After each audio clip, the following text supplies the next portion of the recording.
গরমকাল মানেই পটলের সিজন। ঘরে ছিল অনেকগুলো পটল, কি করব বুঝে উঠতে পারছিলাম না। তো একটু চিংড়ি মাছ দিয়ে পটলটাকে উদ্ধার করব চিন্তা করলাম। তো বর্মশাইকে বললাম একটু চিংড়ি মাছ এনে দেওয়ার জন্য। তো একটু অল্প চিংড়ি মাছ আমাকে এনে দিল, সেটা দিয়েই আমি আলু পটলের দম বা তরকারিটা বানিয়েছি। পটলগুলোকে প্রথমে গায়ের খোলা ছাড়িয়ে নিয়ে 3 টুকরো করেছি, আলুগুলোকে খোলা ছাড়িয়ে 4 টুকরো করে নিয়েছি ডালনার মতো, খুব বেশি বড় বড় রাখিনি।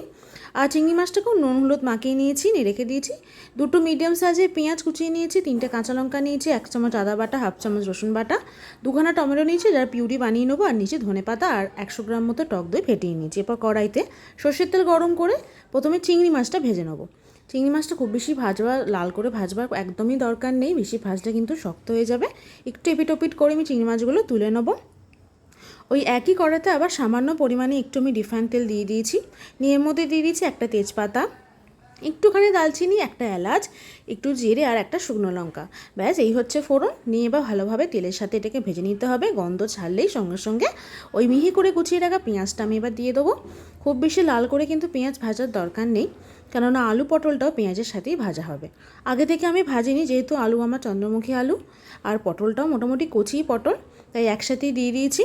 এরপর দিয়ে দিলাম 1 চামচ মতন একদম ভর্তি করে নুন আমি পরে আর দেবো না, নুন যা দেয় দিয়ে দিলাম। ভালো করে এবার মিশিয়ে নিয়ে এটাকে আমি ঢাকা চাপা দিয়ে ভাজতে দেবো।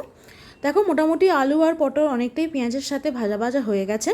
এর মধ্যে এবার দিয়ে দেবো 1 চামচ আদা বাটা, 1/2 চামচ রসুন বাটা। এটাকেও এবার ভালোভাবে আলু পটল পেঁয়াজের সাথে কিন্তু মিশিয়ে নিতে হবে।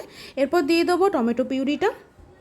টমেটো পিউরি দিয়ে ভালোভাবে এর সাথে মিশিয়ে নিয়ে এর মধ্যে এবার অ্যাড করবো কতগুলো গুঁড়ো মশলা, হলুদ গুঁড়ো, কাশ্মীরি মির্চ, 1/2 চামচ হচ্ছে জিরে গুঁড়ো, 1 চামচ ধনে গুঁড়ো। নিয়ে এবার ভালোভাবে মশলার সাথে কষিয়ে নিতে হবে। তেল ছাড়া অবধি রান্না করতে হবে। আর দিয়ে দেবো এর মধ্যে ফেটিয়ে রাখা টক দইটাও। টক দই দেওয়ার সময় গ্যাসটা একটু কমিয়ে দেবে, নিয়ে তারপর টক দই অ্যাড করবে। নিয়ে ভালোভাবে মিশিয়ে নিয়ে এর মধ্যে ওই টমেটো পিউরির যে জলটা ছিল আমি দিয়ে দিয়েছি। নিয়ে এবার এটাকে ঢাকা চাপা দিয়ে রান্না করতে হবে। মোটামুটি 5-6 মিনিট বাদে এটা ফুটে উঠলে আর তেলটা ওপর থেকে ভেসে উঠলে এর মধ্যে আবার সামান্য পরিমাণে জল দিয়ে দেবে। নিয়ে এবার চিংড়ি মাছটা এর মধ্যে অ্যাড করে দেবে। নিয়ে চিংড়ি মাছটা দিয়ে 2টো কাঁচা লঙ্কা অ্যাড করে দিয়েছি জাস্ট গন্ধের জন্য, স্বাদের জন্য, ঝালের জন্য নয়। আর দিয়েছি একটু সামান্য পরিমাণ চিনি।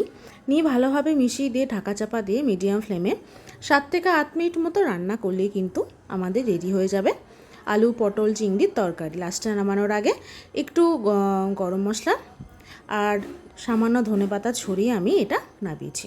খুবই ইজি আর খুব সিম্পলভাবে বানিয়েছি। আর সত্যি বলতে পটল খেতে খুব একটা ভালো লাগে না, কিন্তু এইভাবে যদি বানানো যায় এর স্বাদ কিন্তু দুর্দান্ত হয়ে যায়। ভাত বলো রুটি বলো সবার সাথে কিন্তু খেতে খুবই সুন্দর লাগে। তো চলো আজকে ভিডিওটা এত অবধি। যদি ভালো লেগে থাকে অবশ্যই লাইক করো, শেয়ার করো আর কমেন্ট করতে ভুলো না কিন্তু। Till then, tata.